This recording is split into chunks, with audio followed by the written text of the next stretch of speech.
بسم اللہ الرحمن الرحیم الحمد للہ رب العالمین وبہ نستعین والصلاة والسلام علی سید الانبیاء والمرسلین وعلی آلہ واصحابہ اجمعین اما بعد فاعوذ باللہ من الشیطان الرجیم بسم اللہ الرحمن الرحیم وتعاونوا علی البر والتقوى ولا تعاونوا علی الاثم والعدوان صدق اللہ العظیم۔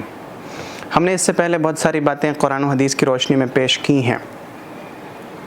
سب سے پہلی چیز جو انسان کو یاد رکھنی چاہیے وہ یہ کہ اللہ کے نبی صلی اللہ علیہ وسلم نے فرمایا کہ میری امت 73 فرقوں میں بٹے گی، 72 جہنم میں جائیں گے، ایک جماعت ایسی ہوگی جو جنت میں جائے گی۔ تو صحابہ کرام نے پوچھا یا رسول اللہ وہ جماعت کون سی ہوگی؟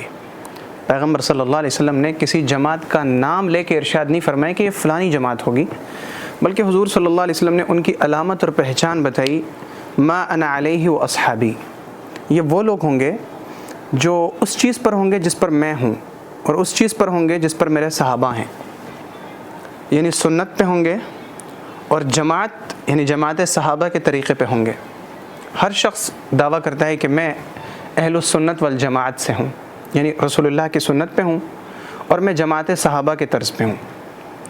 اب دعویٰ تو ہر ایک کا ہے، لیکن ہمیں تلاش کرنا پڑے گا کہ کیا ہم جن چیزوں پہ عمل کر رہے ہیں وہ نبی صلی اللہ علیہ وسلم کی سنت میں وہ چیزیں ملتی ہیں یا وہ چیزیں سنت کے خلاف ہیں۔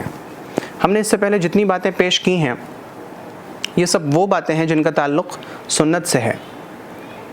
اب اس پہ رد عمل کئی طرح کے ہیں۔ بہت سارے لوگ ہماری ویڈیوز پہ ہمیں گالی لکھتے ہیں، اور ایسی گالیاں لکھتے ہیں جنہیں ہم آپ کے سامنے بیان نہیں کر سکتے کہ فلاں نے فلانی گالیاں دی۔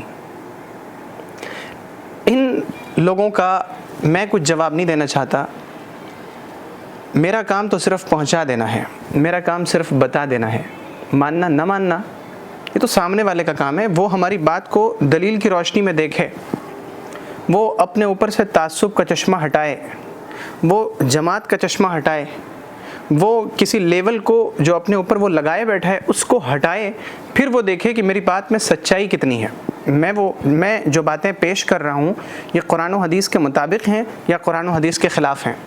اگر خلاف ہیں تو میں وہی کہوں گا جو پہلے لوگوں نے کہا کہ اگر تم میری بات کو رسول اللہ صلی اللہ علیہ وسلم کی سنت کے خلاف پاؤ تو اس کو تم دیوار پہ مار دو، ہماری بات کو قبول نہ کریں۔ اور اگر میری کوئی بات ایسی ثابت ہوئی جو قرآن و حدیث کے خلاف ہو تو میں خود اس سے رجوع کرنے کے لیے، اس سے توبہ کرنے کے لیے تیار ہوں، لیکن اسے ثابت کرنا پڑے گا میں نے جو بات پیش کی ہے وہ کیا حدیث کے خلاف ہے، قرآن کی آیت کے خلاف ہے، اجماع کے خلاف ہے، قیاس صحیح کے خلاف ہے۔ کچھ لوگ ایسے ہیں جو اپنے کمنٹ سے ہمیں سپورٹ کرتے ہیں، ایسے لوگوں کو میں بہت شکریہ ادا کرتا ہوں۔ ایسے لوگوں کا نبی اکرم صلی اللہ علیہ وسلم نے فرمایا من لم یشکر الناس لم یشکر اللہ، جو لوگوں کا شکریہ ادا نہیں کرتا وہ اللہ کا شکریہ کیا ادا کرے گا؟ تو اللہ رب العزت کا شکریہ ادا کرنے کے لیے لوگوں کا شکریہ ادا کرنا ضروری ہے۔ تو میں ایسے لوگوں کا جو میری ویڈیوز کو آگے بھیجتے ہیں اس لیے تاکہ دین کی بات زیادہ سے زیادہ لوگوں تک پہنچے، میں ان تمام لوگوں کا شکریہ ادا کرتا ہوں۔ اب جو آج ہمیں کچھ سوالات کے جوابات دینے ہیں، ان میں ایک سوال یہ ہے کہ ہم ہمیشہ کہتے ہیں کہ اللہ رب العزت کے علاوہ کسی اور سے مانگنا شرک ہے، اللہ تعالیٰ کے علاوہ کسی اور سے مت مانگیے۔ تو ہم سے ہمارے بھائی لوگ کہتے ہیں کہ جب اللہ تعالیٰ کے علاوہ کسی اور سے مانگنا شرک ہے تو آپ اپنے بھائی سے کوئی چیز کیوں مانگتے ہیں؟ آپ اپنی والدہ سے کیوں کہتے ہیں کہ مجھے کھانا دیجیے؟ آپ اپنے والد سے ضرورت کے پیسے کیوں مانگتے ہیں؟ آپ اپنے کسی دوست سے، اپنے کسی ہم جماعت سے، اپنے کسی شریک سے، شریک سفر سے آپ چیزیں کیوں مانگتے ہیں؟ یہ بھی تو شرک ہے۔ غیر اللہ سے مانگنا شرک ہے تو آپ دنیا کے لوگوں سے اپنی چیزیں کیوں مانگتے ہیں؟ اپنی ضروریات کی چیزیں دنیا کے لوگوں سے اس کا سوال کیوں کرتے ہیں؟ اس کا جواب میں پہلے بھی دے چکا ہوں اور ابھی چاہتا ہوں کہ وضاحت کے ساتھ آپ کو اس کا جواب دوں کہ جب ہم دنیا کی چیزیں دنیا کے لوگوں سے مانگتے ہیں تو یہ ہم اسباب کے دائرے میں مانگتے ہیں، اور اس مانگنے کا ذکر اللہ تعالیٰ نے قرآن میں کیا ہے۔ اللہ تعالیٰ فرماتا ہے وَتَعَاوَنُوا عَلَى الْبِرِّ وَالتَّقْوَى، ایک دوسرے کی مدد کرو نیکی پر اور تقوی پر۔ یعنی اگر تمہارا بھائی تم سے کوئی چیز مانگتا ہے، جو چیز تم اسے دے سکتے ہو اسباب کے دائرے میں، جیسے آپ کے پاس ادھر پانی کی بوتل رکھی ہوئی ہے اور میں آپ سے کہوں کہ ذرا وہ پانی کی بوتل مجھے دینا، اور آپ نے مجھے دے دیا، تو یہ آپ نے میری مدد کی، یہ تعاون ہے۔ اس کا تو قرآن نے حکم دیا۔ نبی اکرم صلی اللہ علیہ وسلم اپنے بعض خدام کو کسی کام کے لیے بھیجا کرتے تھے۔ حضرت انس رضی اللہ عنہ خود فرماتے ہیں کہ ایک مرتبہ پیغمبر صلی اللہ علیہ وسلم نے مجھے کسی ضرورت کے لیے بھیجا اور میں بھول گیا راستے میں کھیلنے لگا۔ نبی اکرم صلی اللہ علیہ وسلم کچھ دیر کے بعد تشریف لائے تو آپ نے دیکھا مجھے کہ میں بچوں کے ساتھ کھیل رہا ہوں، تو آپ نے مجھے ڈانٹا نہیں، آپ نے مجھے جھڑکا نہیں۔ تو کیا پتہ چلا اس سے کہ نبی اکرم صلی اللہ علیہ وسلم بھی دنیا کے کام لوگوں سے کروا رہے ہیں۔ تو دنیا کا کام اگر ہم کسی سے لیتے ہیں یہ اسباب کے دائرے میں ہے، وہ مانگنا شرک ہے جس کا مالک صرف اللہ ہے۔ اولاد دینا، روزی دینا، بیماری سے شفا دینا، عافیت دینا، سکون دینا، آدمی کی مشکل کو دور کرنا، آسانیاں عطا کرنا، خوشیاں عطا کرنا، یہ سارے کام اللہ کے قبضے میں ہیں۔ اب جب اللہ کے قبضے میں ہے اور اب ہم یہ چیزیں کسی اور سے مانگتے ہیں، ہم جا کے کسی مزار پہ کہتے ہیں کہ مجھے اولاد نہیں ہے، 10 سال ہو گئے ہماری شادی کو، ہمیں اولاد دے دیجیے، یہ شرک ہے۔ آپ روزی کے لیے پریشان ہیں، آپ کی جاب نہیں لگتی، آپ جا کے کہیں پر کالا دھاگا باندھتے کسی درخت میں، یہ شرک ہے۔ آپ مصیبت میں پھنسے ہوئے ہیں، آپ اللہ کے در پہ نہیں جاتے، جو صلاۃ الحاجت بتائی گئی وہ نہیں پڑھتے، آپ کدھر جاتے ہیں؟ آپ جاتے ہیں اولیاء اللہ کے درگاہوں پہ، اور وہاں پہ جا کے آپ کہتے ہیں کہ ہماری مصیبت کو دور کر دے۔ آپ کے در سے تو کوئی خالی گیا ہی نہیں ہے، نعوذ باللہ۔ یہ شرک ہے، کیونکہ یہ سب اسباب سے ورے ہے، اسباب سے اوپر ہٹ کے ہے، اور اسباب سے جو چیزیں ورے ہوں ان چیزوں کو غیر اللہ سے مانگنا شرک ہے۔ جب ہم نے یہ بات پیش کی کہ وہ چیزیں جو اسباب سے ورے ہیں، وہ چیزیں اگر ہم غیر اللہ سے مانگتے ہیں تو وہ شرک ہے، تو ہمارے بہت سے لوگوں نے ہمیں کمنٹ میں لکھا کہ ہم جو بزرگان دین سے، اولیاء کرام سے اور علی رضی اللہ تعالیٰ عنہ کو مدد کے لیے پکارتے ہیں، یہ لوگ قادر ہیں، یہ لوگ قادر ہیں، یعنی یہ لوگ ہماری ضرورت کو پوری کر سکتے ہیں، ہمیں چیز دے سکتے ہیں۔ اگر آپ یہی کرتے ہیں تو پھر ہم میں اور مشرکین میں فرق کیا ہے؟ بہت سارے لوگ کہتے ہیں کہ ہم اللہ تعالیٰ تک پہنچنے کے لیے ان کو وسیلہ لیتے ہیں، ان کو وسیلے کے طور پہ رکھتے ہیں، کیونکہ قرآن میں ہے اے ایمان والو ابتغوا الیہ الوسیلہ، کہ اس کی طرف وسیلہ تلاش کرو، وسیلہ تلاش کرو۔ تو ہم ان لوگوں کو وسیلہ مانتے ہیں۔ اس وسیلے کو سمجھنے کی ضرورت ہے۔ سمجھنے کی ضرورت یہ ہے کہ نبی اکرم صلی اللہ علیہ وسلم نے اپنی احادیث میں واضح طور پہ فرمایا کہ تم میں سے پہلے لوگوں میں 3 لوگ تھے، اور تینوں لوگ جا کے ایک غار میں پھنس گئے، اور جب انہیں سمجھ آ گیا کہ اب باہر نکلنے کا سارا راستہ ختم ہو چکا، سارے راستے بند ہو چکے، تو پھر انہوں نے اپنے نیک اعمال کے ذریعے سے اللہ تعالیٰ سے دعا کی، اور جب انہوں نے دعا کی تو اللہ رب العزت نے انہیں غار سے نجات عطا فرمائی۔ یہ ہے وسیلہ۔ وسیلہ یعنی نیکی کے ذریعے تم اللہ تک پہنچنے کی کوشش کرو، یہ ہے مطلب اس کا۔ اسی طرح سے صحابہ کرام کی زندگی میں ہے کہ جب بارش رک گئی تو حضرت عباس رضی اللہ تعالیٰ عنہ کو صحابہ کرام نے باہر کر کے اللہ تعالیٰ سے دعا کی کہ اللہ یہ آپ کے نبی صلی اللہ علیہ وسلم کے چچا ہیں، ان کے وسیلے سے ہمیں پانی عطا کیجیے، پھر بارش ہو گئی۔ تو جو وسیلہ ثابت ہے ہم وہ وسیلہ اختیار کر سکتے ہیں۔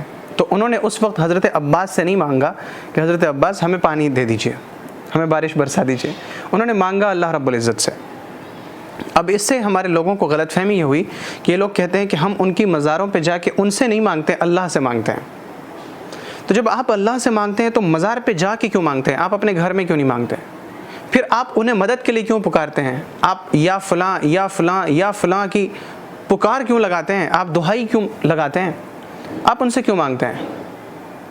بہت سارے لوگوں کو یہ غلط فہمی ہو جاتی ہے کہ ہم ان سے نہیں مانگ رہے بلکہ اللہ سے مانگ رہے ہیں۔ تو جب آپ اللہ سے مانگ رہے ہیں تو آپ اپنے گھر میں مانگیے۔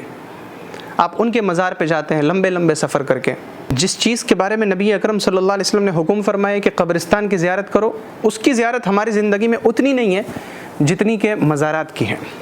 نبی اکرم صلی اللہ علیہ وسلم نے عورتوں کو مزار پہ جانے سے منع کیا، لیکن ہماری عورتیں وہ بے محابہ صرف مزار پہ جا نہیں رہی ہیں بلکہ وہاں پہ بہت سارے تماشے ہو رہے ہیں۔ آپ بڑے بڑے اولیاء کرام کے مزارات پہ جائیے، ان کی قبروں پہ جائیں گے، باضابطہ درگاہیں بنی ہوئی ہیں، بڑے بڑے مینار اور بڑے بڑے گنبد لگے ہوئے ہیں، اور وہاں پہ رہنے کا سہنے کا سارا انتظام ہے۔ چادروں کی ایک بڑی تہ لگی ہوئی ہے مزار پہ، پھولوں کی برسات ہو رہی ہے وہاں پہ۔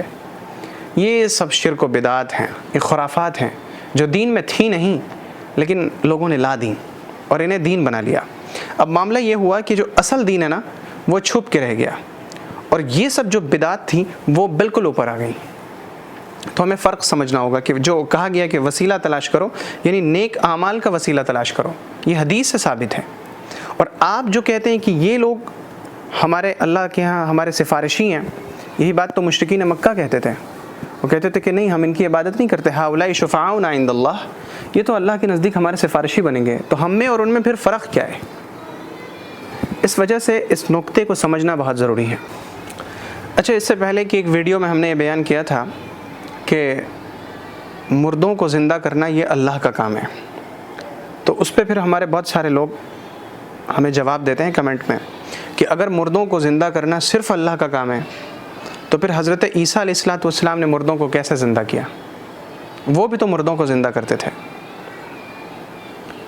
اب اس میں بھی شیطان آ کے وسوسہ ڈال رہا ہے، غلط فہمی پیدا کر رہا ہے. معاملہ یہ ہے کہ جب حضرت عیسیٰ علیہ السلام پیدا کر رہے تھے تو وہ بطور معجزہ کے پیدا کر رہے تھے، اور وہ کہتے تھے میں مردوں کو زندہ کر رہا ہوں اللہ تعالیٰ کے حکم سے.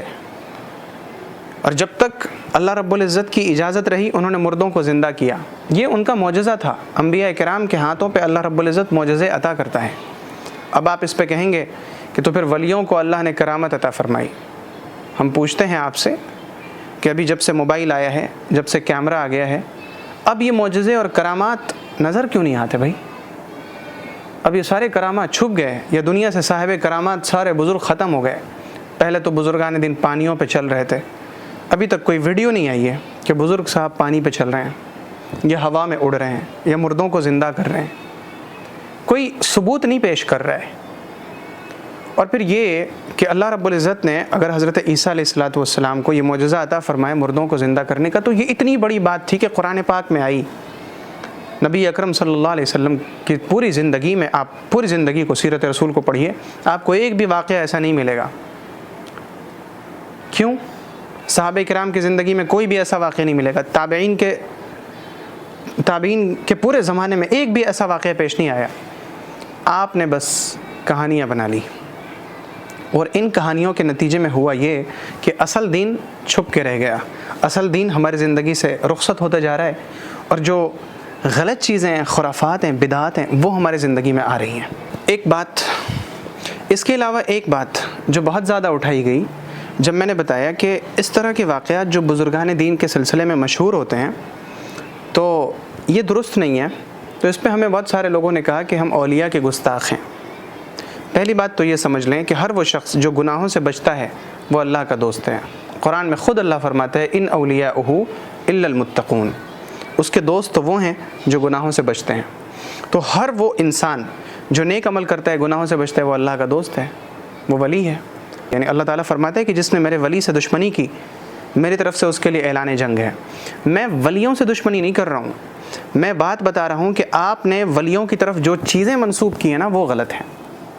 اور جب آپ ہماری پوری ویڈیو دیکھیں گے تو میں نے اس میں پیش کیا ہے کہ حضرت عیسیٰ علیہ السلام نے خود نہیں کہا کہ مجھے تم معبود بنا لو، بلکہ لوگوں نے معبود بنا لیا. اس میں حضرت عیسیٰ علیہ السلام کی غلطی نہیں ہے، بلکہ غلطی سراسر عیسائیوں کی ہے کہ جن کو اللہ رب العزت نے ہدایت کی کہ یہ ہمارے پیغمبر ہیں، ہمارے نبی ہیں، ہمارے رسول ہیں، لیکن لوگوں نے ان کو اور ان کی ماں کو معبود بنا لیا.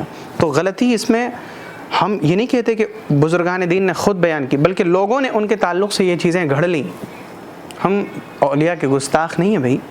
ہم تو سمجھتے ہیں کہ ہر وہ شخص جو اللہ پر ایمان رکھتا ہے اور اللہ سے ڈرتا ہے وہ اللہ کا ولی ہے، اور اللہ کے ولی سے دوستی رکھنا ایمان کی علامت ہے.